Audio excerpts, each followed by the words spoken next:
Welcome to The Village Lantern, a podcast for families living with hidden challenges such as autism and other neurodiverse conditions, and for anyone else wanting to understand, love and support.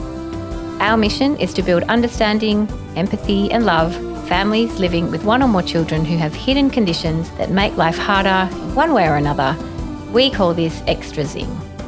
But as soon as you're in an environment where there's an expectation to comply, you don't have full attention, there's demands on you, the work is too hard, all of that stuff, her response to that is generally fight, not flight. You know, she'll have like a full standoff and no one knows what to do. All these behaviours are trying to tell us something. And it sounds like an obvious thing to say now, but trying to just stop the behaviours without trying to understand where they're coming from and what the causes are is just futile.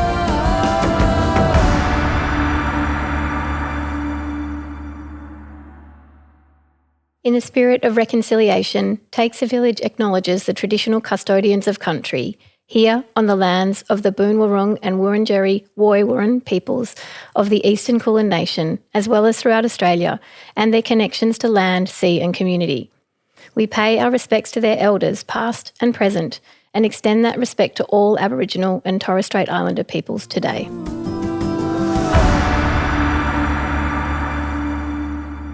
Hi, friends. Hello. Hi, long time. So long. So long. It's been a really long time. I think each of us have been going through our own divergent journeys, if I can use that term.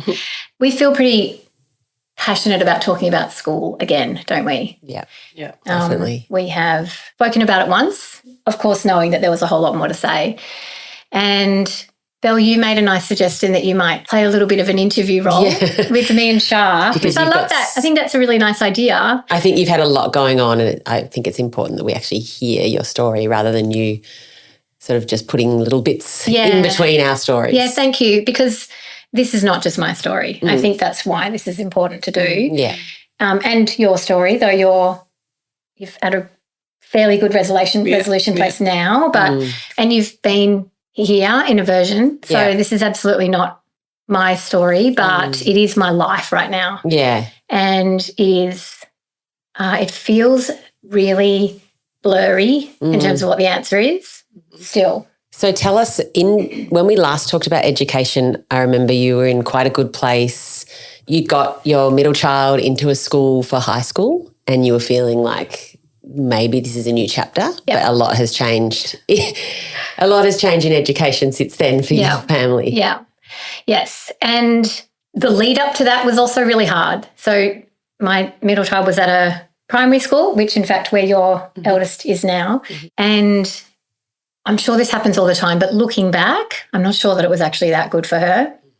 But it was good in the sense that she wanted to go. She wanted to go every day, and that had not been the case before. So in that sense, that was going okay, but it maxes out after year 6. And so we did spend the last few months of that year trying to work out what was going to work. We talked to the local high school. We had a really good conversation with them about the needs, and the school joined the call. And I think I've tried to keep an open mind ongoing, because it's really easy to test an idea, find the reasons why not, and then leave it behind and keep moving on. And then you end up with less and less options. So I've tried to keep, and this is a practice I have to do, because I find myself saying, well, that won't work. But I tried to keep an open mind, but the school made that a little bit harder, because in the meetings. So this is the mainstream local school? Well, so the primary school that came with us to the meetings for the mainstream local school was saying she's going to need a lot of help. A lot. Yeah. And freaking out the local school. Well, I think also it was important that they could tell the story of what the experience with her at school was like, because I don't actually have that information. Yeah. I think, though, I was really happy with the conversation. The wellbeing or special learning person there was really happy to try and make accommodations, but what it was going to look like was that she would need a full-time aide. And that's not usually provided in high school, so it was going to have to go through a process. And so in that sense, I was really happy that they were really willing to try and go outside of the norm. But all the local high schools are huge. They're all huge. Yeah. From what I can tell. No, they're like 1,000 plus. And even if there is a small one somewhere, it's nowhere that I can see nearby, and it's not sort of logistically possible. So that And just generally what year 7 is moving from classroom to classroom, different teachers, lots of kids, hallways. Transition after transition. Transition, and expectation that you know which books you need and you can take them. And that, I think it was really clear that there was just no way that was going to work, even with an aid. The issue with an aid, we felt, was that it's a really stark message that you are different, and that huge signifier, stark. And I think in primary school it probably works pretty well. They kind of blend in, and maybe there's a few more kids. So it didn't feel like that was necessarily going to be the right solution. And then we looked at some of the alternative high schools. But at that point, And tell us what the alternative high schools are like. What are you looking at? So they are smaller. There's not that many of them, I have to say. Sometimes and are they behavioural? No, they're often called like a community college. Okay, They have a name like that. And sometimes they're independent. In fact, I think they're always independent. So they're not, within the department. So that means you have to pay as well, right? Yeah, well, it varies. Yeah. And there is a couple of alternative proper independent, like private schools as well. Yeah, like Press Hill. Okay. And generally they serve the kids who can't really line up in that more high compliance way that most schools expect. Or they have very high anxiety, or they might be, going through something personally that makes it really hard for them to assimilate, or that creates a lot of social stress for them, or they have trauma. And as we all know, the way that trauma plays out in the nervous system, in your mental health, in your ability to kind of cope is quite similar in some ways to the way the autistic brain responds. Fight or flight kind of response, So that you might have a lot of very anxious kids, but what they don't support is behaviours. Yeah, right. Because they're not set up for that. And what we find is the really challenging situation with our daughter is that she is intellectually in the average range, quite capable on some fronts and got some really bright spots in her cognitive abilities. But her Vineland, so the assessment that they do to assess your ability to do day-to-day things and manage yourself is really low. Is that like an executive function test or is it different? No, it's more like what sort of things can you do on your own? Can you get your own meals? Can you get yourself dressed? Can you go out on the train? Can you, so where do you get that test? The OT does it. Oh, wow. What's it called? Vineland. Vineland. And that's like who had done that? Had you organised that? I had organised that. Okay, that's really important information. I had organised that in the effort to try and get enough external data to take to these schools to say this is a description, because parents can come in and say those things, but it's helpful to have a sort of recognised. Because also you need a gauge, you need a kind of level. Yes. And that's it's like the whole self. You're presenting this is the whole child with all of these things, strengths as well. Otherwise someone has to wade through reports to get the same thing. Have to wade. They are still all the reports. You have to wade. We're lucky if they do wade through it, to be honest. Well, that's right. They don't have time.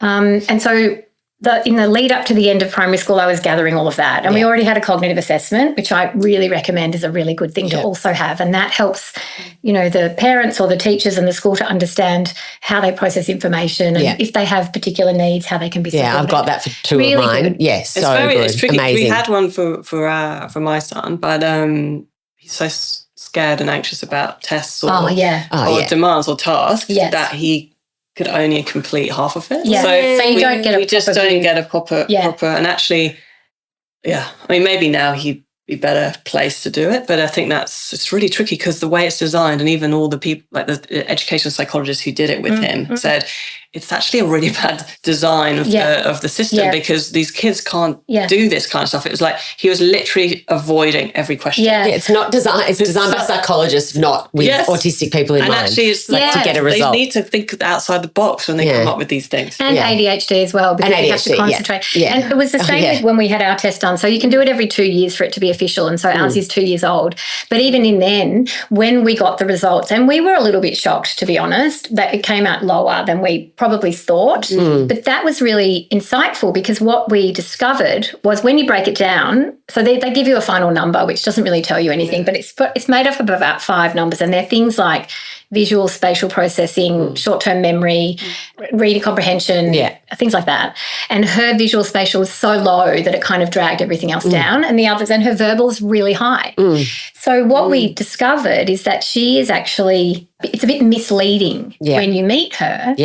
About what you think she can do. Because some things she can do so well. She's very articulate. She can be very mature at times if she's talking about something that she's interested in or she feels safe. And so I think that what has happened all this time is that we and all the other people around her have put expectations on her that are unfair. And that is a lot of what's behind the behaviours. So we have quite severe behaviours still, not so much at home because it's a much calmer environment, but as soon as you're in an environment where there's an expectation to comply, you don't have full attention, there's demands on you, the work sensory is too issues, hard, all of that stuff. And for her, the way that her response to that is generally fight, not flight.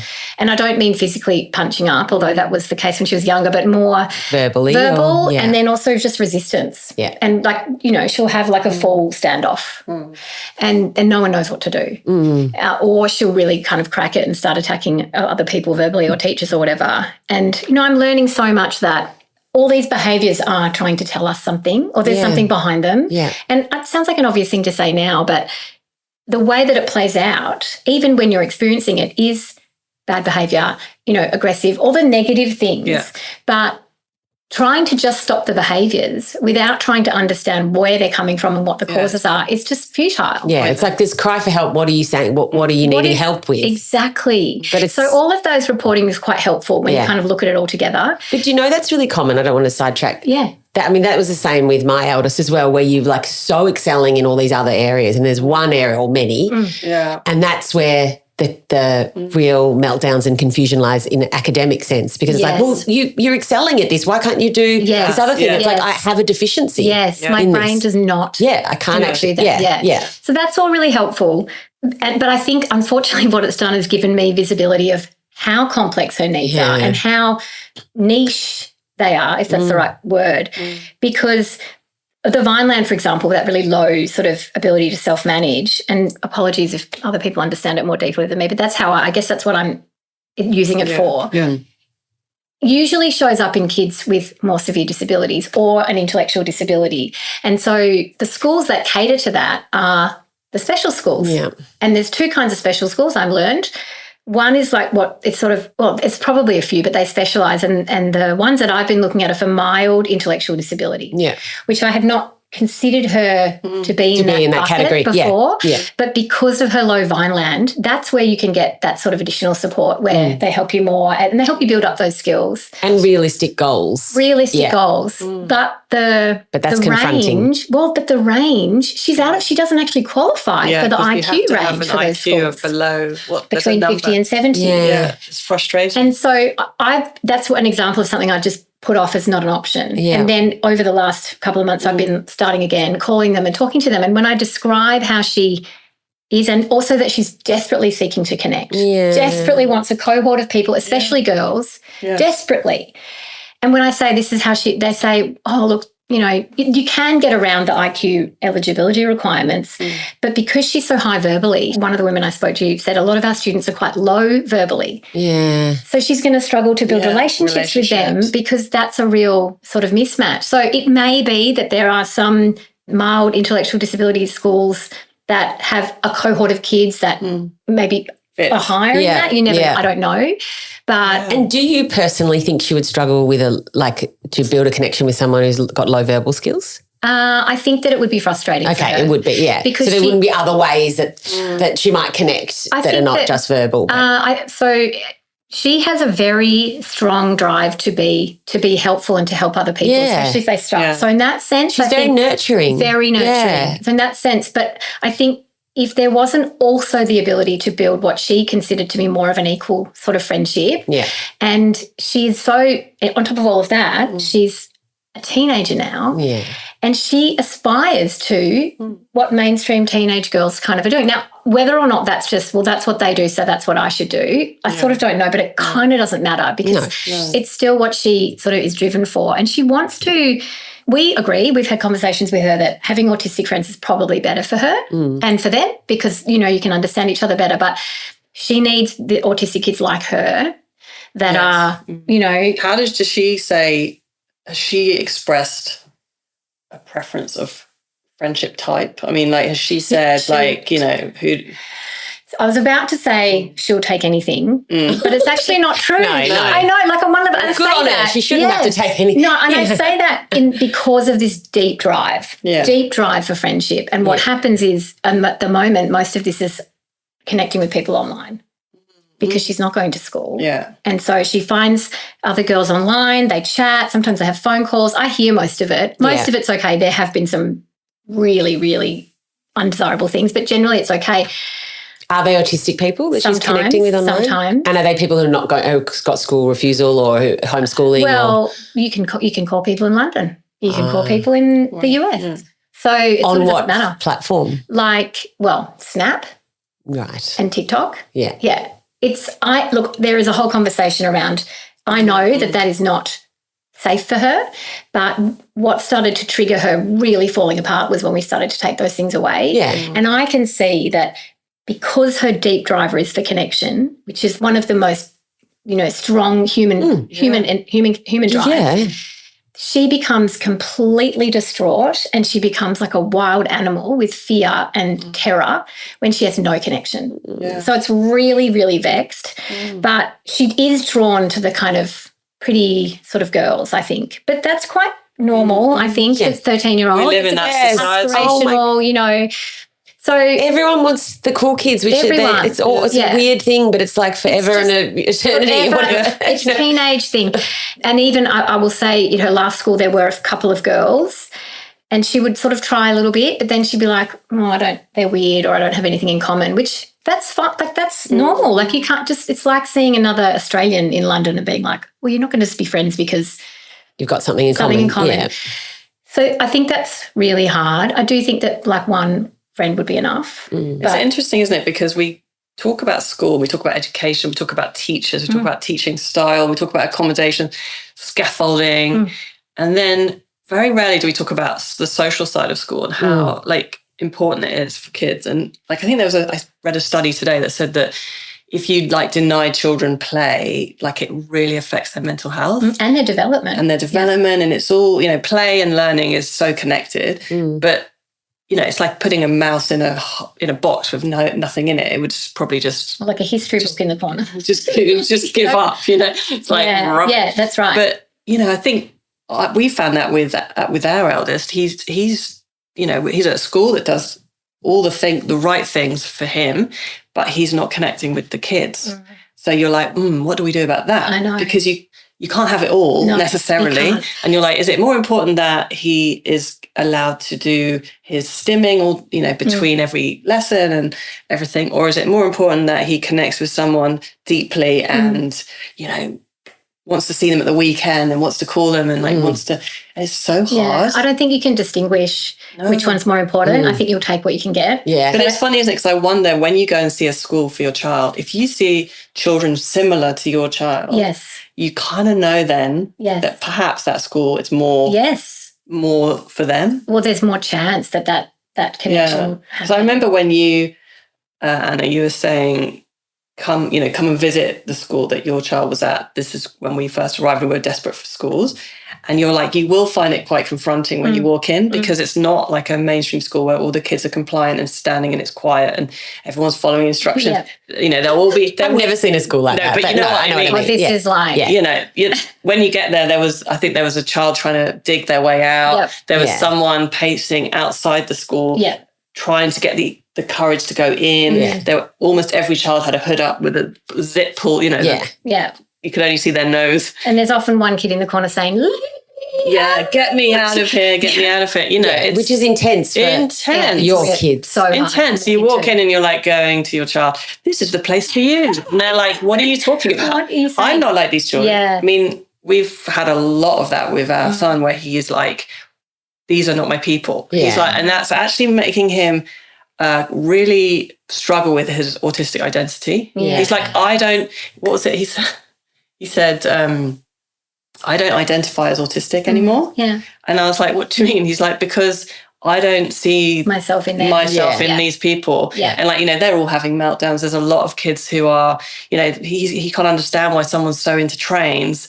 And I'm like, and they're like a 12-year-old. And I said, because, you're into baseball. Yeah. He can't understand why you're so into baseball. Yeah. And that's the hardest thing. It's so hard to explain. But what you've just said is kind of the crux of why this is so hard for our kids.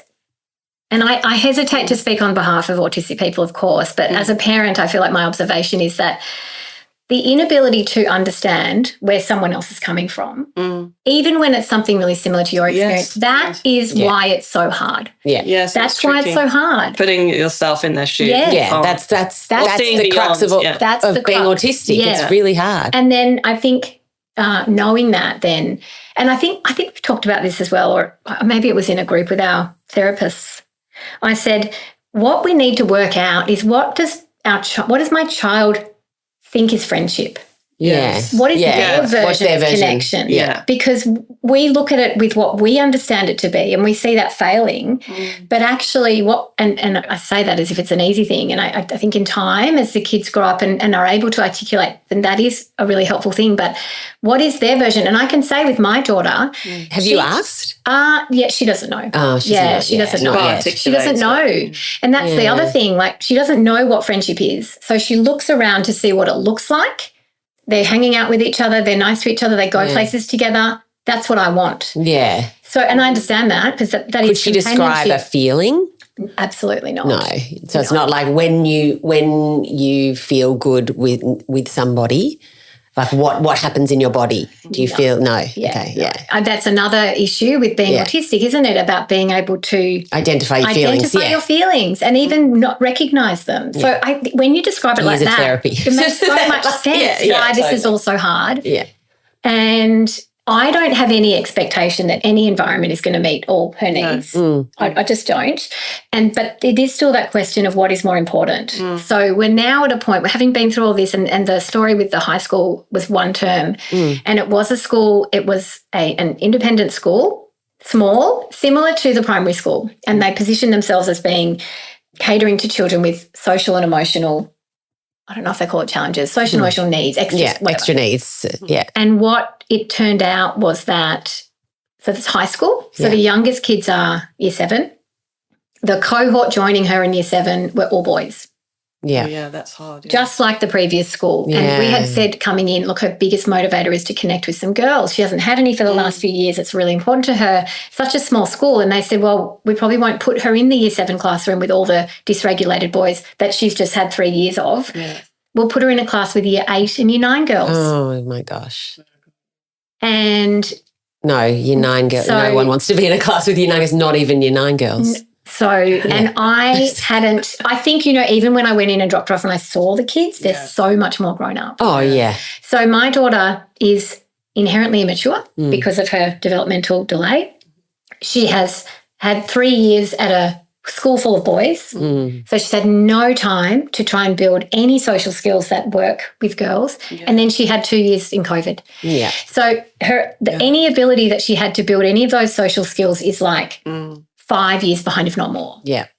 So putting arguably a sort of 8-year-old social. Had they met her when they suggested this? Yes.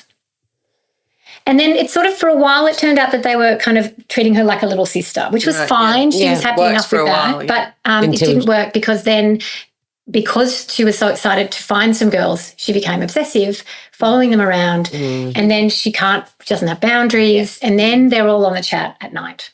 And that is where everything fell apart because she was hearing things that she could not cope with. The girls were talking about things that were really severe, even for 14 and 15-year-old girls, really severe. When you say severe. Sex, drugs, self-harm. Yep. Yeah. All of the above. Yeah. I would say that's not extreme for year 9. Right. Meaning as in, because I have year 9, so but it's not year 7. Yes. Like meaning they would.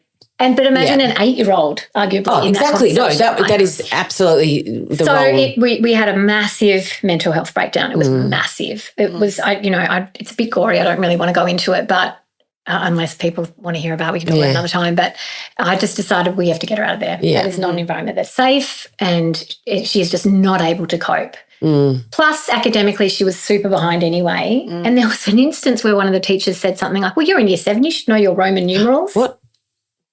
Roman numerals. I don't even know my Roman numerals. I know. I can't remember them. I'm in year 46. Yeah.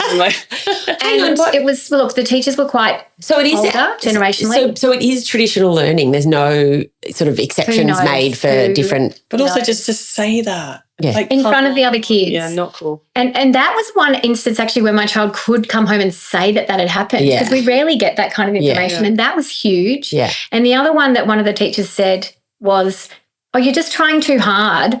You're being really dramatic. Just be yourself. Oh. And when I spoke to again, it actually came out in a psychology session, and I said, I imagine that's really hard.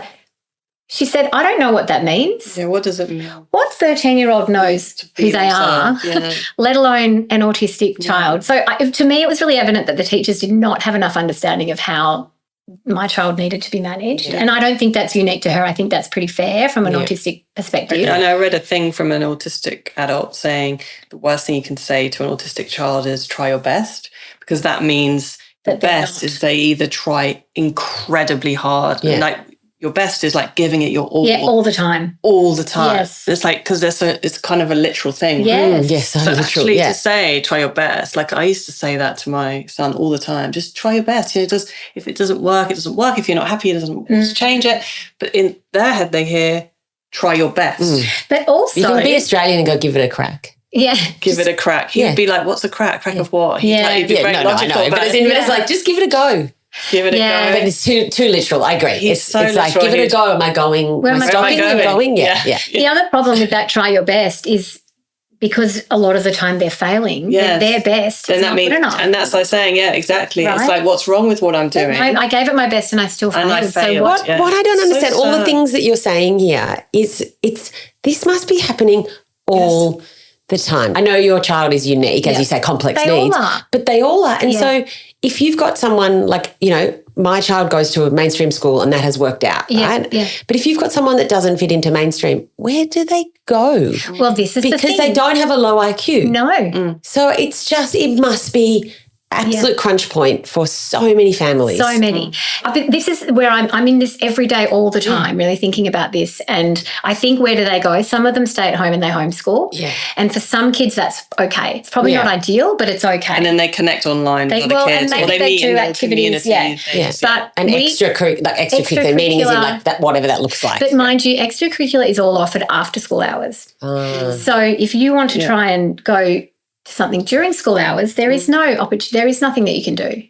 So anyway, that's just a whole nother thing. So tell us, where are you at now? Where is your middle child? Is I am looking at autistic schools. Yeah, they don't have an IQ cutoff. They do have a Vineland range, which she qualifies for. Yeah. What I don't, and when I say looking, I've been on the phone calling them, making appointments to go and meet them and see what they're like. Yeah. Because I've never looked at them before. Yeah. And these are government schools there are that are 4 regional government schools around Melbourne. Yeah. The one that is not far away, quite local, full.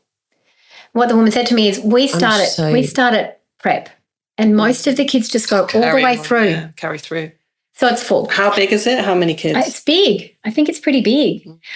And then I found another one about 25 kilometres away, which is not a government school, but it's just autistic. So for me, I thought that's great, because then we're not going to have that situation of just be yourself, or hopefully, I learn now not to get my hopes up too high. But what I don't know is, what is the cohort like? Yeah. You need to go and see them. My guess is it's going to be fairly broad. Yeah. And I don't mind that, as long as there are enough kids that are more similar to my child, because otherwise you're back to that situation of, well, do I belong here? Yeah, and also because girls are so good at masking, usually a lot of them can go to mainstream schools. Yes, that's right. And then all the other things that are, things that are happening, like eating disorders and self-harming and whatever, is not impacting their ability to go to a mainstream school. They internalise. And in my daughter's case, it's external. It's completely external. That's exactly right, Gal. And even when I call all of these schools, how many girls do you have? Yeah, we have some girls. You're like, what's the percentage? Give me the numbers. But I know that that's very much the case. Yeah. Also, you were saying, wasn't that girls often aren't diagnosed till later, and then things start to fall apart at a sort of more teenage level. Yeah, absolutely. So, you know, the fact that your child's already been diagnosed, already started with some supports, you know, a lot of those children haven't. So they rock up at a specialist school and they're kind of traumatized, or, you know, they've been... I think everyone's traumatized in most schools. I think that's fair to say. Like, I was going to say that. I don't want to sidetrack us too much, but I feel like your middle child and then also a friend's child or whatever I feel like there has been a bit of trauma because of the schooling issue there's with your trauma child. Since 3-year-old kinder. Yeah. Trauma. And that's really common as well. Of course. Yeah, I went to see a school last night and the principal was amazing because he does things completely differently. He's like, we're a very alternative school and it might not be for your kid, but, you know, he said, I've had children here who couldn't get up in the morning. They didn't want to go to school, even to a school 15 minutes away. He said the children, when they come here, if it's the right school for them, they will get up, they're excited, and they will travel an hour and a half to be here. He said, that's when you know that it's the right school. Yeah. And the trauma, you can just see it kind of melting away. And he said, you know, we've had children who come in and they haven't spoken to anyone for like a month. They just sit in the corner. And he said, by the end of the year, they're like doing presentations, they're doing meetings, because this school is all about autonomy and the children get a chance to run the show, not in a kind of chaos way, but in a complete, we respect you. If you respect us, we respect you. And there's boundaries and stuff. But and is it an autistic specific school? No. What's the name of it? Alia College. What suburb? Hawthorne. Okay. It is probably a little bit what I described of those kids who struggle to kind of meet the high compliance requirements of a mainstream school. There's no uniform. You know, I think he talked a lot about compliance, and he said, if you were deeply introverted, would it work? Yes. This is why the principal started the school, because he said, you know, he's such a passionate teacher. Yeah. And he's like, you know, you're either a kid that has really good memory, and so you teach in a way where the memory is, you know, we tell you it enough, you're going to memorize it. And he's, you know, this guy's a maths teacher, I think. And he was like explaining about fractions and learning how to do fractions. And he's like, loads of kids become really good at maths and they're really great because they've learnt it from memory. But when you put it in the real world, they're like, what? I don't understand how that works. How do you get a quarter from a thing? And they don't get it. And he said the way that he thinks children need to learn is like, put it more into the real world. Put in things that interest the child. Don't pigeon it back, because what are you creating? People who sit behind desks nodding? I mean, that's scary. Not all kids could cope with that. No, that's you know, that's inquiry based basically, but that's hard because it's not black and white. Yeah, there's different models I have understood. One of them is called explicit learning, which is when they teach the actual format, and then one is inquiry based. And different things work for different kids. Yeah. I can imagine with your eldest, that environment would be incredible. Yeah, I mean, I think all the kids were so different. Yeah. But in a way, there was this real kind of acceptance of whatever kind of person you were, you would be embraced fully. And what I loved was that the idea that within the class, the teacher will be working with each child at their own level. That's what you need. Yeah. You need, and there's small classes. There's only about 6 kids in each class. Mind you, they are combined, so they do have like 7 and 8 together. Yeah. And that's really hard in a government school because they just don't have the resources to do that. No, they don't. But so I'm wondering about the questions you can ask when you go to Southern Regional Autistic School. Like what's the ratio and all of that? Like, is it really resourced and well-funded? So they will be the questions that I'm asking, except for that school's full. But this other one that has got a place, from what I understand, we'll go and find out. And I think, you know, when I keep thinking about what she needs, and I really do like year by year, all I can think about, because so much changes. So I think that's really important. Day by day. Looking at these things is not to try and think, well, what about year 12 or something? No. But at the moment, she needs an environment that can take into account her sensory issues, because they're quite severe. Yeah. Already you're ruled out there in a mainstream situation. Yeah. Because that requires a lot of tailoring and understanding and tolerance. And also a lot of kids can be assholes when teenagers, like if they're, it is in like neurotypical kids, like so that is just not okay for our kids to be exposed to that. Yeah. And also in my daughter's case, she has a very high need for one-on-one support. because of her anxiety. And this has been the case since she was very, very small. She needs someone with her. And at the moment, we have a support worker with her all day. Yeah. Because if I'm working, my husband and I are working, if we leave her to her own devices, and that is like a pun, but it's not, because she will end up on the screens all day. Yeah. She can't go and do things really on her own at the moment. And it's not because she physically can't or even cognitively can't, but emotionally and socially she can't. Yeah. And so most schools are not going to provide. So you could say, okay, well, we can provide an aid for that full-time support. But then that becomes that issue of you're the odd man out, so to speak. Yeah. And I'm hoping that in the autistic environment, that is understood and that can be catered to. And I'm hoping also that that's not a forever thing. I mean, I really hope that's not a forever thing, because with all of these things, we have to work out which things do we accept that is who she is, and that's okay, and which things do we really have to push her on in terms of being able to move through them because of being able to provide her a better life as she gets older. Yeah. And do you have any professional in your life that can help you with these decisions? I cannot find anyone. I just keep wondering, because you're smart, right? Both of you are smart. You're well educated. You're very knowledgeable. What about people who aren't? How do they make these decisions? What? I don't understand. Well, it's so hard. So we are in with Kim's now, the Child and Youth Mental Health Services at the Alfred, and they provide a psychiatrist, psychologist, social worker. So they kind of understand that more complex need. So when the private psychologist sort of can't quite meet those complex needs anymore or whatever. And so we're in there now, and they connected us with a service, which I had to call them and ask what did it mean, but the service is supposed to help reintegrate kids into school. And so what they do is they get to know the child, they work out what sort of accommodations they might need, etc. But they can't really advise you on which school. They can help sort of more work about out need, we think that your child might have these needs at this point developmentally or whatever, and then they're blah, blah, blah, blah. Well, that's when you bring the OT report in, you bring the speech report in, and all of them have practical recommendations for what the child needs. So you can sort of cobble it all together, but you do need to get specialists to do it. So one, hard to get access, really costly. Then your child has to build a relationship with that therapist in order to get enough sort of time together to be a true representation. The other thing that I have now is a positive behaviour support person coming in who seems to be amazing, and she's bringing helping. My lovely one. Yes, she is amazing. So how did you get that person? So Shah recommended, NDIS recommended that we get one. I didn't know where to start. I just Googled, found one. It was not. It's so important to get the right one because behaviour support is a bit of a scary area. Yeah. You can get it so wrong. And you can also be completely useless. Absolutely useless, because behaviours are so personal, but also important. And environmental and historical and, you know, all and it's important factors. to be a really understanding person. I mean, I've discovered recently that there's behaviour support. She chatted to me about the fact that she's got an autistic brother. Yes. He lives with her now. Yes, I know. Because I was like, how are you so good at this?